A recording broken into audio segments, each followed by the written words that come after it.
yang usia lanjut itu dulu gak diobati kalau hipertensi. Karena kita menganggap hipertensi pada orang usia lanjut itu ya sudah, ya memang begitu. Ternyata tidak semuanya benar. Jadi ketika kemudian orang yang kita lihat orang yang usia lanjut yang tekanan darahnya normal dan agak tinggi dan tinggi, maka risiko atau harapan hidupnya itu lebih baik yang orang tekanan darahnya tidak tinggi. Ada yang stroke, ada yang serangan jantung dan sebagainya. Sehingga kemudian orang berpendapat bahwa tekanan darah ini walaupun pada orang usia lanjut harus juga diturunkan. Tidak seperti harapan pendapat sebelumnya bahwa itu tidak diturunkan. Oleh karena itu kita orang mencari batas. Kapan sebetulnya tekanan darah itu masih normal, kapan tekanan darah itu dianggap darah tinggi. Jadi prosesnya itu tidak tiba-tiba kita tahu bahwa tekanan darah normal sekian itu nggak ada. Lain dengan kalau kita baca ayat itu jelas ada. Ini kita tidak tahu manusia berapa sebetulnya yang normal. Hanya kita tahu. Kemudian kalau orang itu usianya lanjut, tekanan darahnya naik biasanya. Kemudian angka harapan hidupnya menjadi turun. Demikian juga orang muda yang darah tinggi pun juga demikian. Ternyata harapan hidupnya lebih pendek. Kemudian dicarilah angka sebetulnya tekanan darah normal itu bagaimana. Dari data tadi itu berapa yang lebih gampang stroke, itu ada berapa, dan ketemunya angka adalah yang saat ini disepakati adalah bahwa tekanan darah itu dianggap mulai tidak normal kalau di atas 149. Di atas 149. Jadi berapa batasan tekanan darah itu normal? Tadi saya katakan orang meneliti dicari mana yang dianggap kalau angka segitu itu tidak ada risiko-risiko yang saya katakan tadi seperti stroke dan sebagainya. Nah, tiap negara bikin penelitian sendiri-sendiri. Akibatnya apa? Batasan darah tinggi itu dari tahun ke tahun karena pengetahuan kita yang ada itu tidak sama. Dan tiap negara membuat panduannya sendiri-sendiri. Tetapi sekarang sudah makin mendekat sehingga beberapa panduan itu pada umumnya mengatakan bahwa dikatakan darah tinggi itu kalau di atas 149. Walaupun ada juga yang mengatakan di atas 130-80. Tapi bukan seperti pendapat kita pada umumnya tekanan darah normal itu harus 120-80 itu tidak demikian. Jadi yang lazim dipakai adalah di atas atau sama dengan 149. Jadi kalau masih 139 itu janji kita belum dianggap hipertensi. Nah, tadi saya katakan di depan bahwa gejalanya tidak harus diukur, tidak selalu ada gejalanya. Kemudian kenapa orang itu jadi hipertensi? Lagi-lagi orang itu nggak tahu sebabnya kenapa orang itu hipertensi. Pada orang tua itu dianggap karena makin tua pembuluh darahnya makin kaku, itu ya dianggapnya beban hipertensi. Tapi lazimnya kita tidak tahu kenapa yang satu hipertensi, ada orang tua yang tidak hipertensi. Ada beberapa yang juga sebabnya, tapi hanya sedikit. Biasanya yang timbul pada usia yang lebih muda. Kalau orang muda hipertensi umur di bawah 30 tahun itu biasanya hipertensi ada sebabnya. Dan kalau sebabnya itu bisa ditemukan dan bisa ditangani, hipertensi itu bisa disembuhkan. Sedangkan hipertensi pada orang-orang usia lanjut atau mulai umur 40 tahun ke atas itu biasanya tidak diketahui sebabnya. Dan maaf, menurut saya pun penyakit itu nggak bisa kita sembuhkan.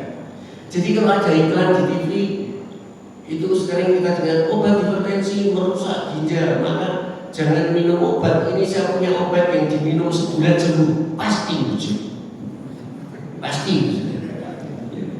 Karena hipertensi ini nggak bisa disembuhkan, tapi bisa dikendalikan, bisa dikontrol.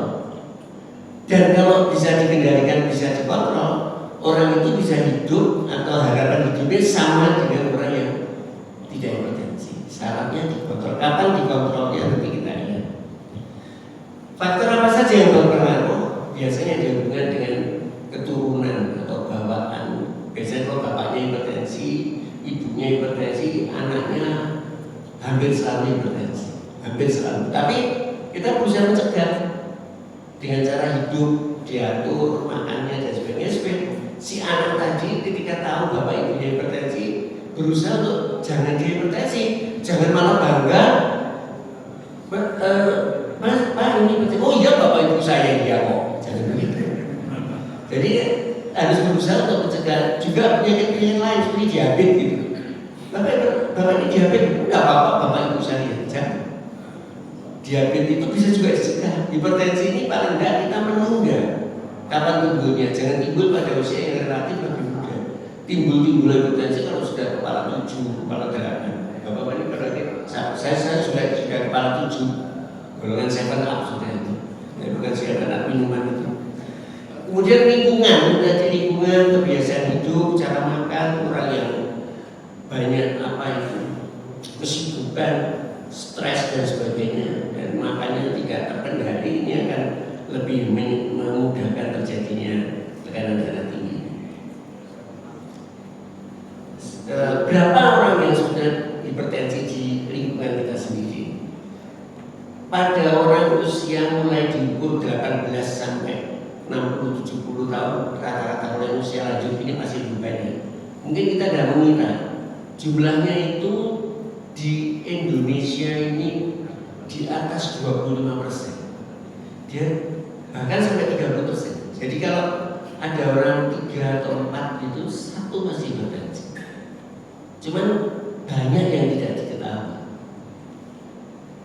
Yang diketahui mungkin hanya separuhnya. Dari yang diketahui itu, yang mau minum obat hanya separuhnya saja. Dari yang minum obat itu, yang betul-betul tercapai tujuan mengendalikan tekanan darahnya juga hanya separuhnya saja. Padahal tekanan darah tinggi ini kalau dikendalikan itu bisa menghindari komplikasi-komplikasi hipertensi yang nanti saya tunjukkan. Jadi jumlahnya berapa? Ini rata-rata itu sekitar 30%. Itu yang kuning itu penelitian di Indonesia dihitung betul itu. Saya juga pernah mengadakan survei di mana ini di Sidoarjo. Jadi waktu itu proyeknya nasional, ada di Jogja, di Surabaya, kemudian di Sidoarjo. Itu kita sangat terkejut bahwa jumlahnya antara 25-30%. Coba berapa orang yang hipertensi? Loh kan ada banyak yang ngaco. Coba kita ukur betul, nanti kan 30% lebih akan menderita hipertensi. Ya. Itu sama di seluruh dunia. Ini ada data yang menarik bahwa orang, ada yang saya Kalimantan ya. Orang Kalimantan itu banyak hipertensi. Angka yang paling sana itu ada Kalimantan Selatan, Kalimantan Barat. Padahal yang katanya suka marah itu kan orang Surabaya, orang Batak. Ternyata yang banyak hipertensi itu orang Kalimantan. Jadi sama sekali tidak ada hubungan antara keluhan tadi dan adanya hipertensi. Dan hipertensi hanya diketahui dengan diukur. Sering yang tanya, alat itu apa bisa dipercaya? Alat yang digital itu sekarang bisa. Justru yang pakai air rasa itu ukurnya lebih susah. Dokternya yang bisa. Kalau alat itu siapapun kan bisa mengukur. Muncul angkanya. Bahkan di negara maju alat tekanan darah tingginya itu sudah dikonekkan dengan dokternya yang menjadi dokter keluarganya. Setiap dia mengukur pagi hari tekanan darah tidak normal, bunyi di tempatnya dokternya itu. Sehingga dokternya tahu pasien saya itu tekanan darahnya bisa tidak normal. Jadi bisa diikuti demikian. Cuma di sini belum. Tapi bapak bisa saja mengukur sendiri. Tekanan darah di tempat dokter itu sebetulnya bagaimana ya? Lebih bisa diandalkan yang diukur sendiri. Karena itu keadaan betul-betul di di dokter itu baru ngantri lama sudah kudu marah saja naik. Lihat susternya cantik juga naik. Oleh karena itu yang lebih dipercaya adalah yang di rumah atau yang disebut home blood pressure monitor, disingkat HBPM. Dulu untuk penilaian ini kita menggunakan yang otomatis blood pressure. Beberapa orang kadang kita ukur, betul darah tinggi enggak? Orang itu dipasang ukurannya 24 jam direkam untuk menentukan betul hipertensi apa enggak. Ini kita lihat betapa pentingnya kita menilai orang itu hipertensi dan tidak untuk karena risiko-risiko yang bisa terjadi. Ya, jadi diukur di rumah bagaimana ukurnya? Tidak perlu tidur sebetulnya, boleh duduk juga seperti posisi itu, duduk bersandar biasa, kakinya menapak, jangan jigang atau bagaimana itu. Ukuran mangsanya jadi yang cocok, jangan yang ukuran anak dipakai dewasa, dewasa dipakai anak. Lengannya itu diletakkan di meja itu sejajar dengan posisi jantung. Semua orang bisa ukur itu dengan alat tersebut. Saya bukan promosi atau jual alatnya, enggak sama sekali. Artinya merek apapun boleh, merek apapun boleh. Dan bagi ukurnya berapa lama? Ukurnya 2 kali sehari. Sebelum makan obat, tidak perlu bangun tidur. Bangun tidur kaget malah lebih tinggi. Jadi pagi santai saja sebelum makan, biasa sebelum makan obat itu diukur pagi dan sore. Diukur pagi dan sore sekali. Setiap ukur 2 kali, jaraknya 1 menit. Biasanya kedua lebih rendah. Biasanya kedua lebih rendah. Kalau perlu, kalau di tempat praktek itu diukur 3 kali di rata-rata. Tapi Bapak Ibu bisa bayangkan di puskesmas, BPJS yang pasiennya antrinya kayak gitu, gak koper dokternya atau perawat yang ukur tensi 3 kali di rata-rata. Ya bisa besar. Oleh karena itu yang di rumah tadi yang lebih dipercaya, karena kita bisa mengukur dengan tenang dan bisa kita ulang berkali-kali. Tiap hari diukur bisa juga. Jadi sebelum makan pagi dan sebelum makan sore, tidak sambil ngomong-ngomong, tidak sambil makan ya. Harus relax, tenang, 3-5 menit baru diukur. Ini tadi mengukurnya 2 kali jarak 1 menit. Nah, kenapa sih tekanan darahnya harus diturunkan walaupun tidak ada keluhan? Saya ulang lagi, tidak ada keluhan. Tapi kenapa harus diturunkan? Karena ini datanya seperti tadi saya katakan, tidak tiba-tiba kita tahu, tadi dihubungkan dari berbagai penelitian bahwa orang itu kalau tekanan darahnya makin tinggi, risikonya ada 4. Dapat serangan jantung, dapat stroke, atau matanya menjadi kabur karena pembuluh darah kecil-kecilnya itu bisa pecah. Dan yang paling ditakutkan orang itu, yang orang kadang-kadang tidak mengira itu jatuh pada gagal ginjal yang berakibat cuci darah. Dahulu yang dianggap cuci darah itu karena batu lebih sering, ternyata enggak. Orang jatuh cuci darah itu yang terbanyak karena darah tinggi dan kena diabetes. Kalau di luar negeri kena diabetes, di Indonesia ini karena darah tinggi. Penghuni ruang cuci darah itu 70% itu karena hipertensi atau diabetes, bukan batu ginjal atau penyakit ginjal yang lain. Jadi akibat saja itu orang cuci darah itu mestinya bisa dicegah, mestinya. Kalau diabetes hipertensi ya coba dilihat. Kapan-kapan kita diskusi tersendiri tentang bagaimana mencegah gagal ginjal akibat darah tinggi ini. Nah, kembali lagi, jadi yang tekanan darah makin tinggi ini dengan standarnya tadi itu kalau di bawah sekali kan saya katakan 140/90 itu mulai dari risiko lebih banyak serangan jantung dan sebagainya tadi. Kalau sudah 150/90 lebih banyak lagi, 4 kali lipat. Kalau tekanan darah sudah 170/100, risiko untuk dapatkan serangan jantung dan sebagainya itu sampai 8 kali lipat. Oleh karena itu harus turun. Dan turunnya tidak sekedar turun, ada target berapa harus diturunkan. Ada target berapa harus diturunkan. Berapa harus diturunkan? Ya kembali di angka tadi itu. Harus diturunkan di bawah 140/90. Jangan diturunkan, waduh saya kalau diturunkan malah pusing dok. Jangan, harus turun. Kalau perlu juga beri obat pusing dulu supaya targetnya 140/90 tadi bisa tercapai. Dan berbagai penelitian membuktikan bahwa walaupun hanya turun 2 mm, 3, 4 mm itu ada manfaatnya, tapi kurang sempurna. Target targetnya harus tercapai 140, 90 karena akibatnya ini tadi, akibat pada semuanya ini. Khususnya pada tadi saya singgung sedikit, ini yang paling ditakuti orang. Dulu kan jarang orang cuci darah, sekarang kok jadi banyak ya. Ada yang mengatakan cara makannya nggak baik kan. 70% itu karena darah tinggi diabetes ini. Dan kedua, kenapa menjadi banyak orang ini? Karena sekarang ada mesin cuci darah gratis lagi BPJS. Ada yang mau monggo ke klinik saya nanti gratis BPJS. Gak ada yang pengen banget gratis. Karena gratis dan ada orang yang cuci darah itu menjadi hidup. Zaman saya lulus dokter dulu nggak ada mesin cuci darah itu. Jadi orang kalau gagal ginjal itu ya sudah masalah. Ini saya mungkin dari radiologi sudah selesai. Sekarang kemudian ada, bingung kita. Ada tapi mahal.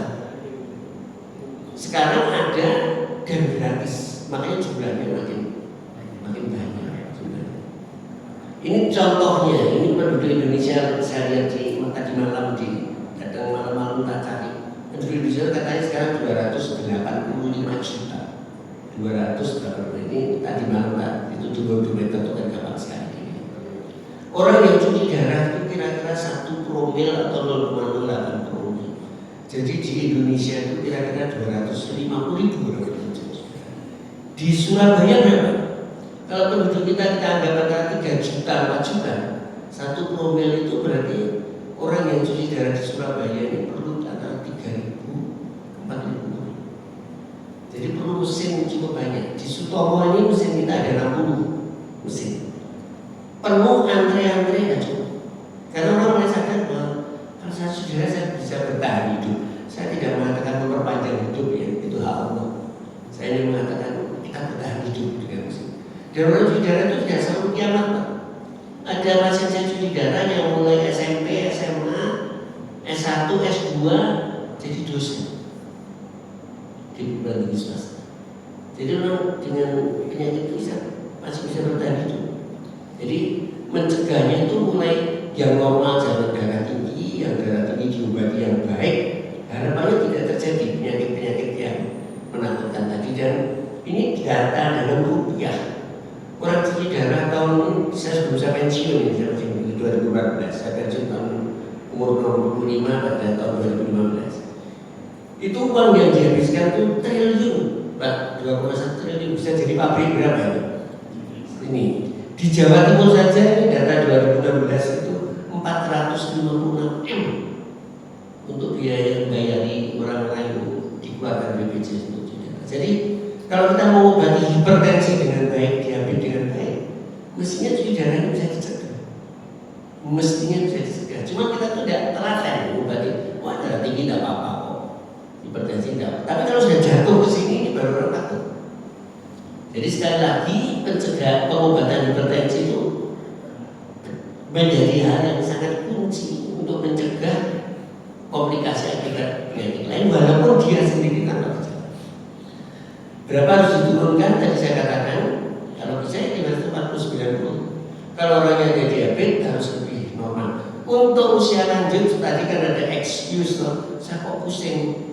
Kalau orang usia lanjut di bawah 150 sebenarnya baik. Kalau usia lanjut itu berapa gitu ya?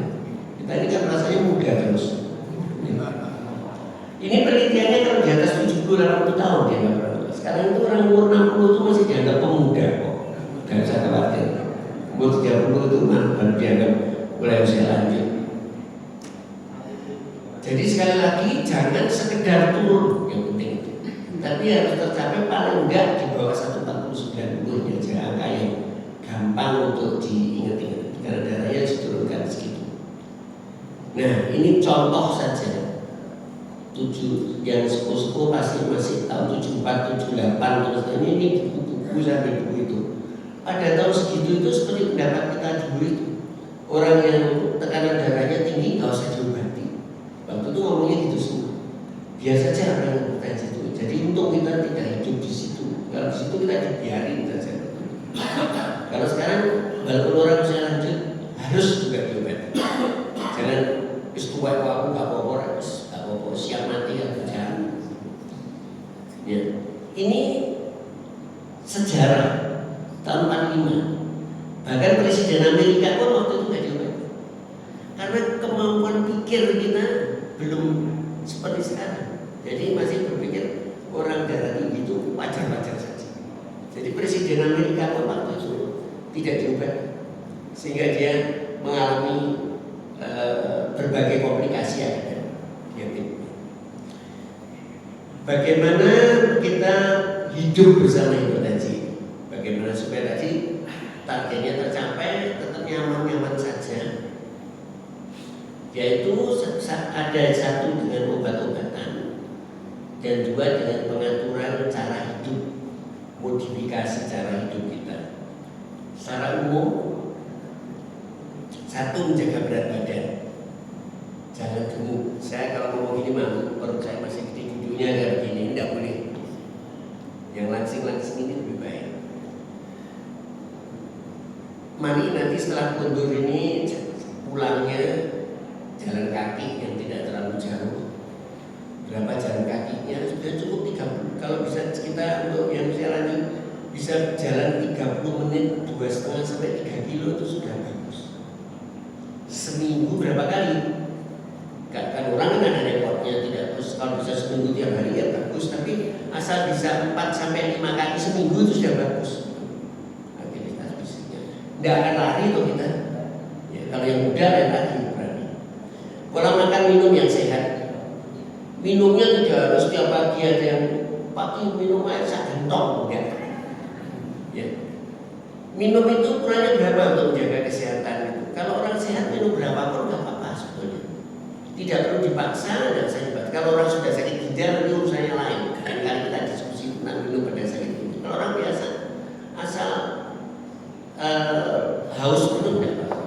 Justru kalau pola kencing kita berubah itu kita hati-hati ada sesuatu. Kalau pola kencing kita berubah, jadi banyak maupun jadi sedikit. Kemudian menghindari yang tidak baik, merokok, alkohol. Orang Barat malah ada pendapat alkohol sedikit nggak apa-apa. Kalau kita lebih beruntung, kita orang Muslim tidak sama sekali yang berubah.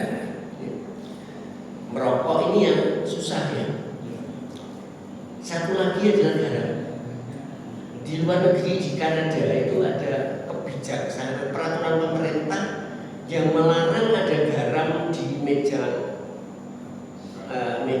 restoran.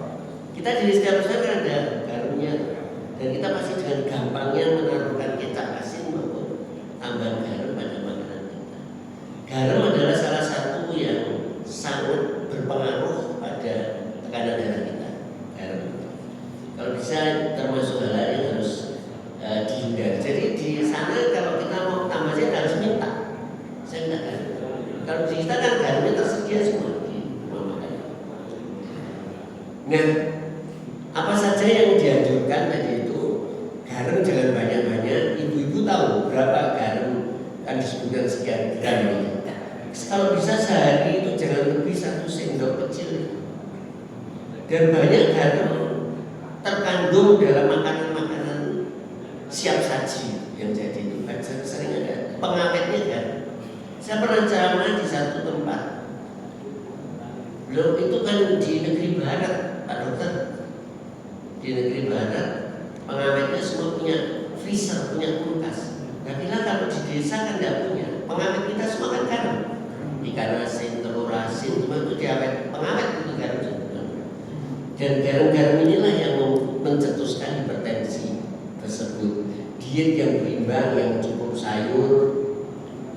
Pada orang yang masih sehat ya maksudnya. Jadi sayurnya cukup, nasinya juga jangan. Saya nggak makan nasi sama sekali, jangan. Jadi nasinya ada, sayurnya cukup, proteinnya cukup, dagingnya cukup, makan berimbang. Tadi beratnya diatur, tadi itu jangan sampai overweight, ada patokan-patokannya. Tadi olahraganya sudah saya sebutkan. Tidak merokok dan makan-makan lain yang merugikan.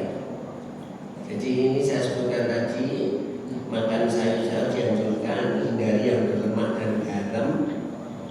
Tidak perlu nanti jangan saya dikatakan saya anti pro, tidak perlu makan tambahan-tambahan yang tidak terlalu yang banyak diiklankan, sebetulnya tidak perlu, tidak selalu Bapak butuhkan.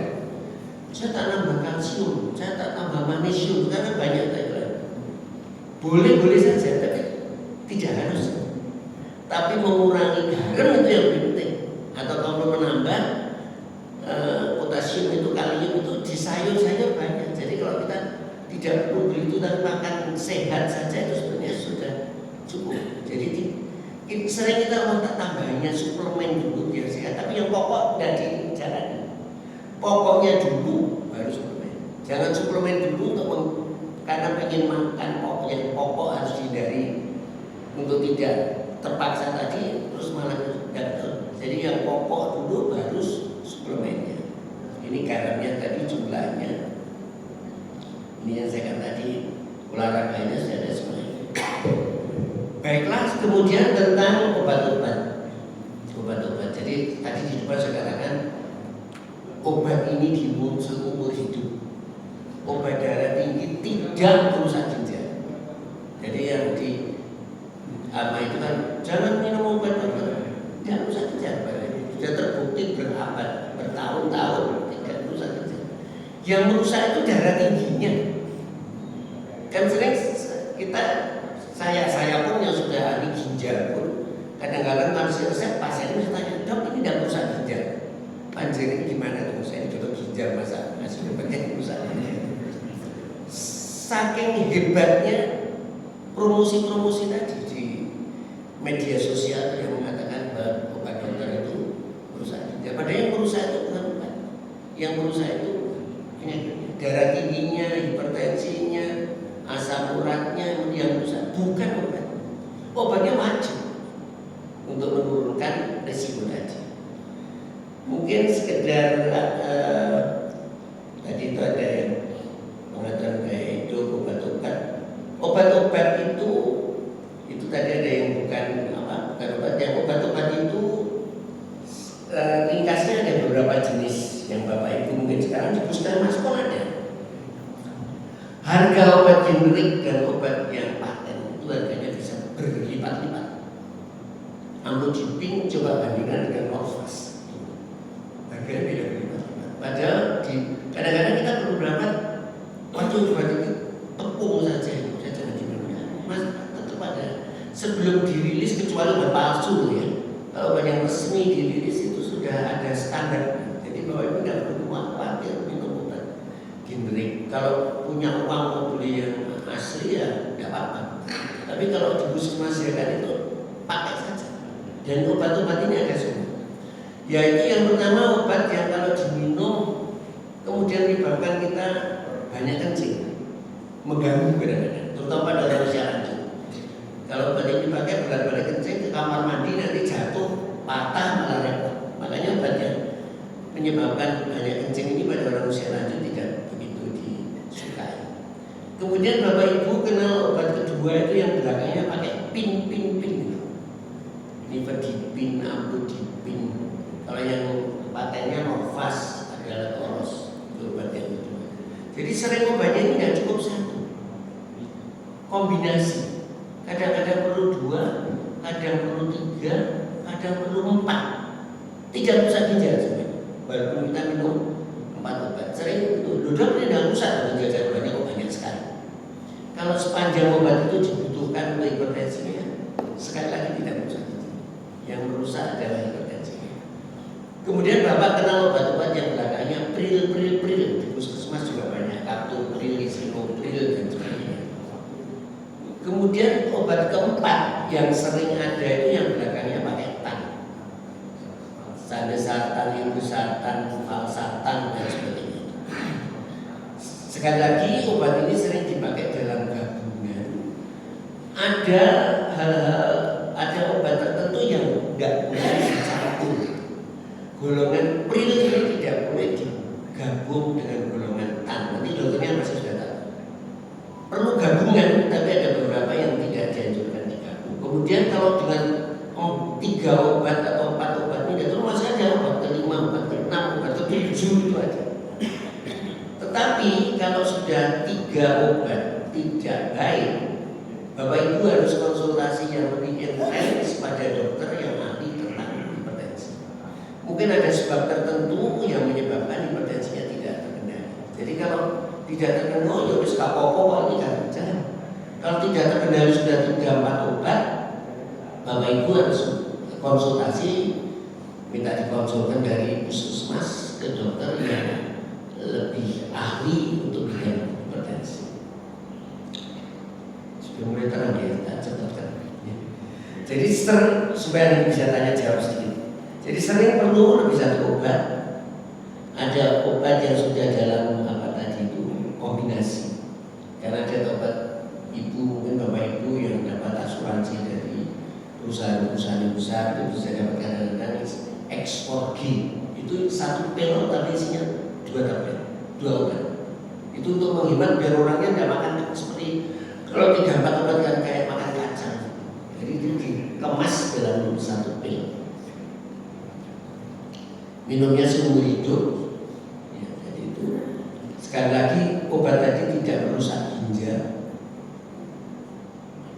dan lazimnya obat selama ada efek samping. Saya tidak cocok dok dengan yang itu. Memang sering ada.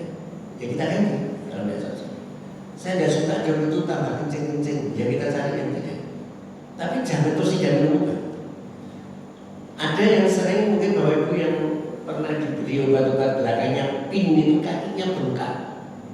Sangat ketakutan sekali biasanya. Ini tidak ginjal saya rusak. Bukan. Memang obat itu memberi efek samping, memudahkan kakinya bengkak. Obatnya bisa diganti. Tidak usah khawatir diganti obat yang lain. Memang itu efek sampingnya dan pasien tersebut tidak cocok, kita carikan yang lain karena ada pilihan-pilihan tadi. Saya kira sampai di sini Bapak Ibu mungkin ada pertanyaan ini singkat yang saya sampaikan, mudah-mudahan bermanfaat. Tapi kalau ada pertanyaan monggo silakan kita diskusikan, ini sebagai pembuka saja. Assalamualaikum warahmatullahi wabarakatuh. Monggo silakan. Monggo silakan. Saya ingin tanya 3 pertanyaan. Ini banyak sekali. Kebetulan sudah dipersiapkan. Ini ada kabar yang ini hubungannya dengan hipertensi tapi tidak perlu. Bagaimana? Diabetes. Agak keluar sedikit. Iya. Jadi saya tanya ada kabar bahwasanya bahan baku suntikan insulin itu adalah insulin babi. Apakah benar ini dan kemudian apa jika tidak benar maka apa sebenarnya bahan baku suntikan insulin tersebut? Yang kedua, Sebentar, tadi pertanyaannya pada diabetes belum? suntikan insulin. Iya. Bahan bakunya apa? Apa ini? Bahan bakunya apa? Bahan baku. Iya, karena setahu saya ini ada kabar bahwa dari Itu ya. Ini pertanyaan bagus sekali. insulin babi. Saya nggak hafal terus terang sebenarnya. Tapi sekarang untuk di Indonesia ini, untuk obat yang sudah ada yang halal, maka yang non halal biasanya diberi catatan sekarang. Saya nggak hafal jenis itu apa, bisa dilihat di apa namanya di Insulin tidak ada sertifikat halalnya. kenapa? Suntikan insulin tidak ada label halalnya. Ada kan? Bahannya kalau itu bovin itu sapi, kalau porsin itu babi. Coba dilihat di situ. Bukan di suntikannya tidak ada label halalnya. Minta di packing nih, ada. Oh, Monggo, ya minta di packing. Sekarang selalu ada. Ada kewajiban sekarang. Kalau dulu nggak ada, betul sekali. Iya. Terus yang kedua, Yun saya tapi sebentar. Itu saya katakan tadi, kalau itu ada yang halal, ya kita pakai halal. Tapi kadang-kadang ada sesuatu yang kita anggap darurat. Contohnya dulu katup jantung. Katup jantung itu dulu juga dari babi. Katupnya yang cocok manusia juga. Waktu itu ya ada kita minta fatwa waktu itu. Saya dokter kan juga datang. Kalau dianggap orang ini kalau dari pasien itu mati. Itu misalkan begitu. Jadi obat pun dulu juga begitu. Pada waktu belum ada itu kita kembalikan pada pasiennya. Mau apa tidak? Jadi betul sekali tadi itu insulin itu dulu ada yang bagus. Sekarang obat-obat untuk menaikkan HB, obat yang sekarang kan ada obat-obat apa itu, obat biologis. Obat yang berasal biologis itu betul sekali itu kalau pil itu kan enggak. Kalau yang biologis itu sering berasal dari babi tadi. Tidak hanya insulin. Tapi nanti monggo saya nggak apa, nanti dilihat di brosurnya. Ya. Monggo silakan yang kedua. Yang kedua mereka ada hubungannya dengan vaksin. Apa? Ada hubungannya dengan vaksin. Jadi sepengetahuan saya untuk membuat persiapan vaksin itu harus ditanam di media tertentu dan itu bahan bakunya dari jelly plus darah manusia atau keratin babi. Itu yang kemudian disebut. Nah, kalau ini sudah dijadikan dari asal mulanya seperti itu, apakah ini tidak haram menurut tujuannya Syafi'i? Ya sebentar begitu. Sekali lagi saya bukan ahlinya itu. Untuk menentukan itu majelis ulama yang akan menentukan itu. Betul sekali, tapi dalam proses tadi itu ketika disertifikatkan hal itu dilihat apa dia bersentuhan dengan bahan-bahan yang berisiko mengandung derivat dari sel yang kita katakan haram tersebut. Jadi itu akan dilihat betul. Kalau yang dia tidak dijamin bersih, MUI tidak akan melarang. Jadi kita beruntung kita ada demikian. Jadi semua tadi ada demikian. Tapi sekali lagi kalau itu darurat, monggo nanti itu silakan menentukan sendiri. Tapi proses itu betul bahwa ada itu. Tapi saya tidak mengatakan semua vaksin begitu loh ya. Vaksin ada yang tidak lewat itu. Jadi tidak seperti nanti setiap vaksin lewat, tidak setiap. Ada yang iya, ada yang tidak. Jadi tidak semua vaksin. Tidak semua vaksin kemudian tidak boleh. Jadi tidak semua vaksin. Masalahnya sertifikasi halal MUI sama itu belum makan ya. Yang kayak Pak Dokter karena apa yang ada teman yang campuran itu. Yang MUI sudah mohon maaf, jadi itu di luar kewenangan saya. Di luar kewenangan saya.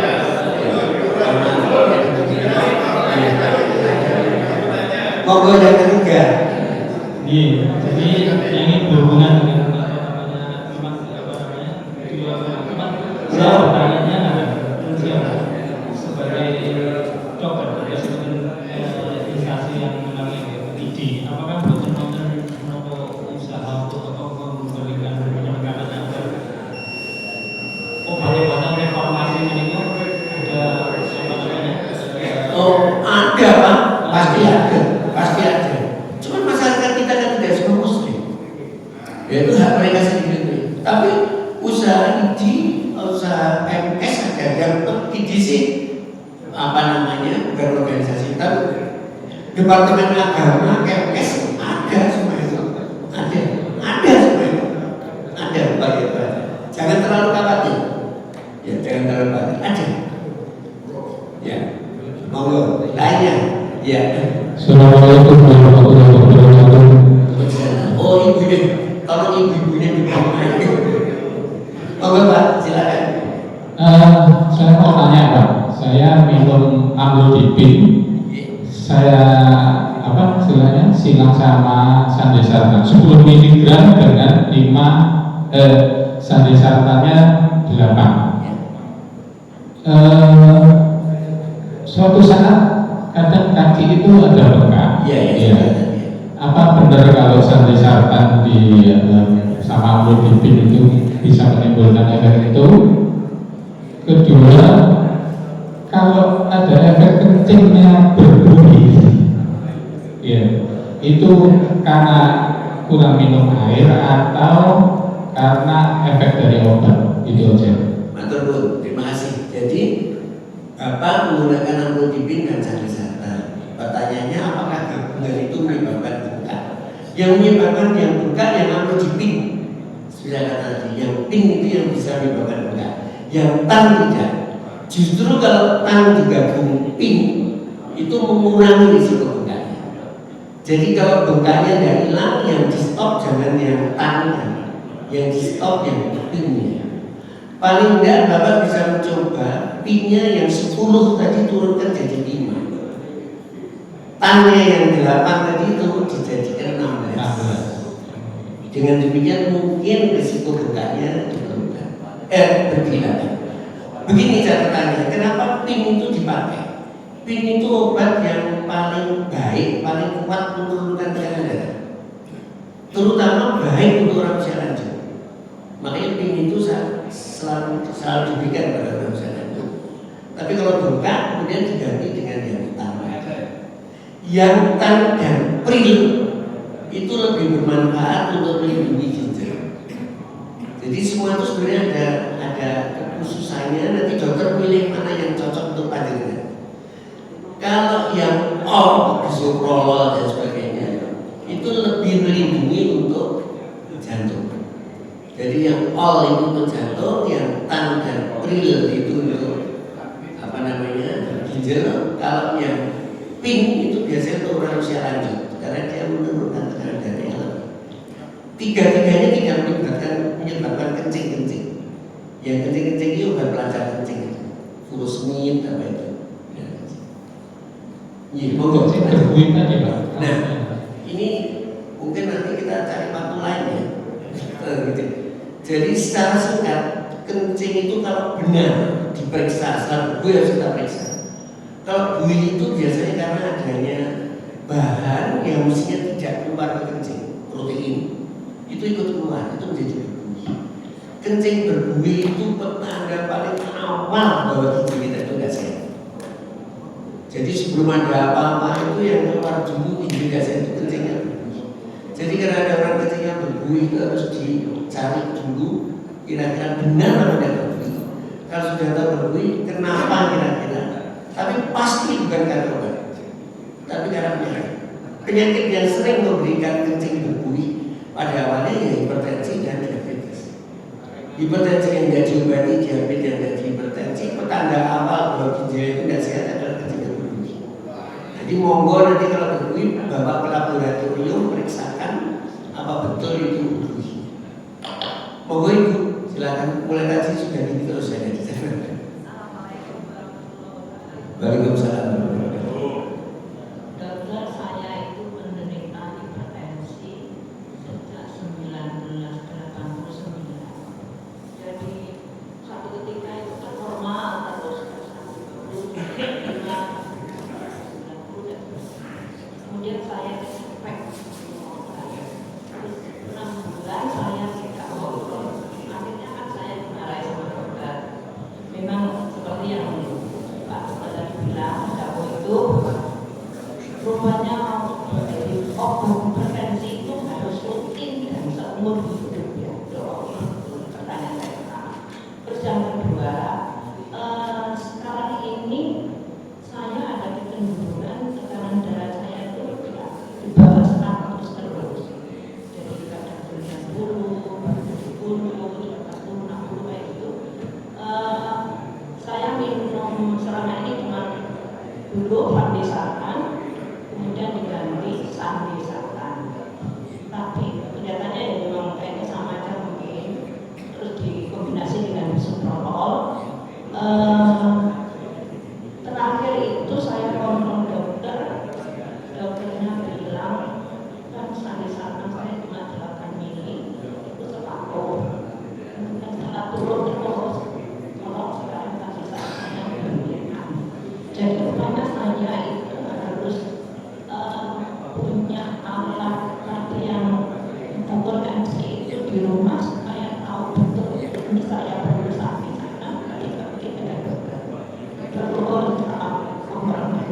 Waalaikumsalam warahmatullahi wabarakatuh.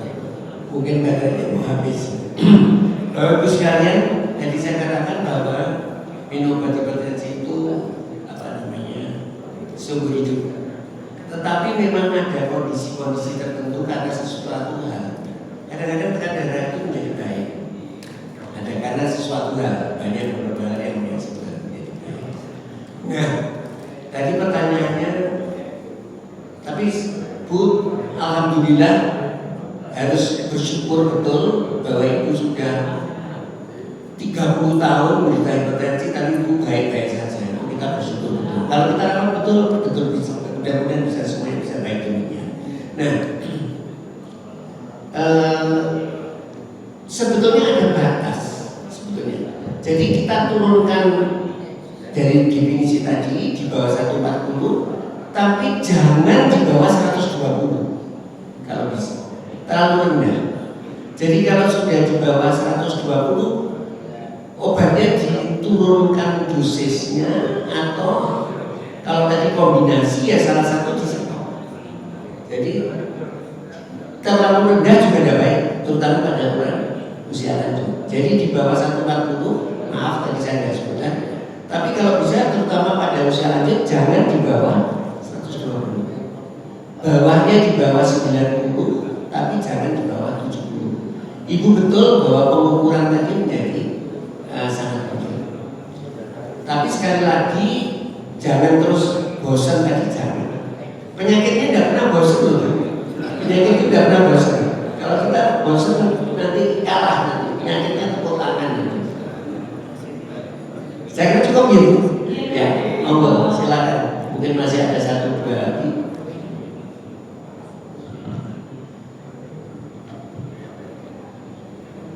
Kalau sudah cukup atau nuwun di tempat saya sudah terang benerang, mungkin segera musul. Terima kasih Bapak Ibu. Masih ada 1, monggo.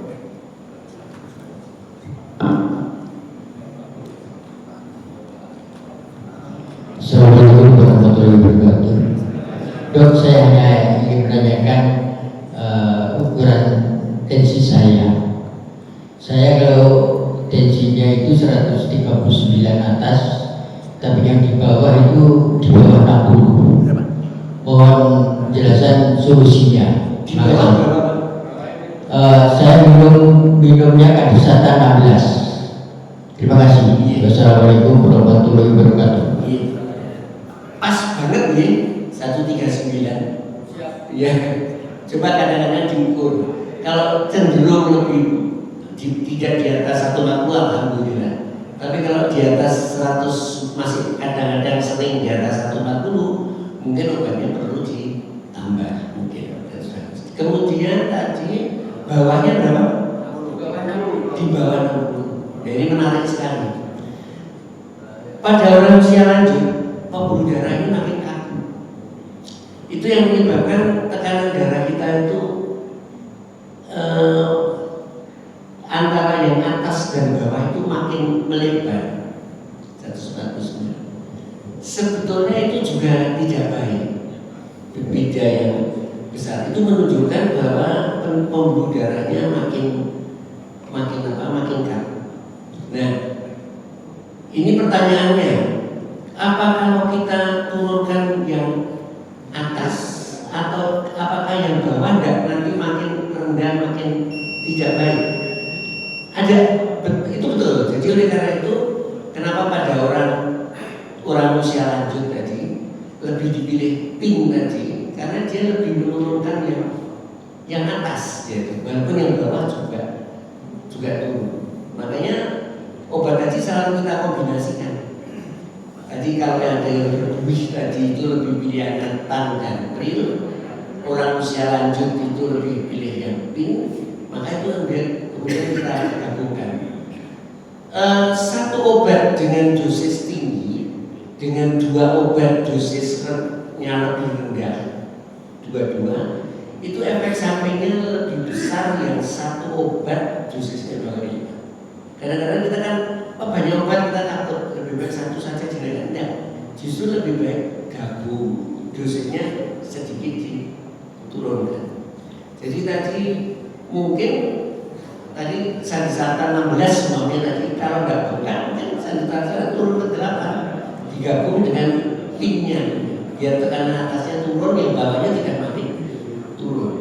Memang kekakuan yang kita tidak bisa hindari, tapi paling tidak kalau sebenarnya atasnya yang kita turunkan. Tapi itu benar sekali, itu hal yang sangat sering terjadi pada orang usia lanjut yang darahnya, yang bawahnya tidak naik, yang atasnya naik terus. Kalau dokter tidak memberikan resep yang PIN bagaimana? Kenapa? Dokternya tidak memberikan resep PIN. Eh, Pernyataan saja. Tidak apa-apa, masih bisa, tapi mungkin diskusi sedikit. Mungkin dokter sekarang nggak seperti dulu kok, sambil belok itu kan ada gitu kan. Kalau ditanya bapak ada buat apa, kalau dokter biar ngomong aja kita nggak takut. Sekarang kan enggak bisa didiskusikan. Bapak jangan mulai obatnya dulu. Bapak mulai tanya bawahnya dulu. Pak dokter, ini bawah saya kok makin rendah, bagaimana? Biasanya dokternya akan tahu. Ya. Nanti akan tahu. Iya Bapak teman sangat. Mudah-mudahan yang kita diskusikan bermanfaat dan panjenengan dan menjadi ibadah bagi saya maupun bagi panjenengan sedoyo. Mudah-mudahan Allah berkati. Assalamualaikum warahmatullahi wabarakatuh.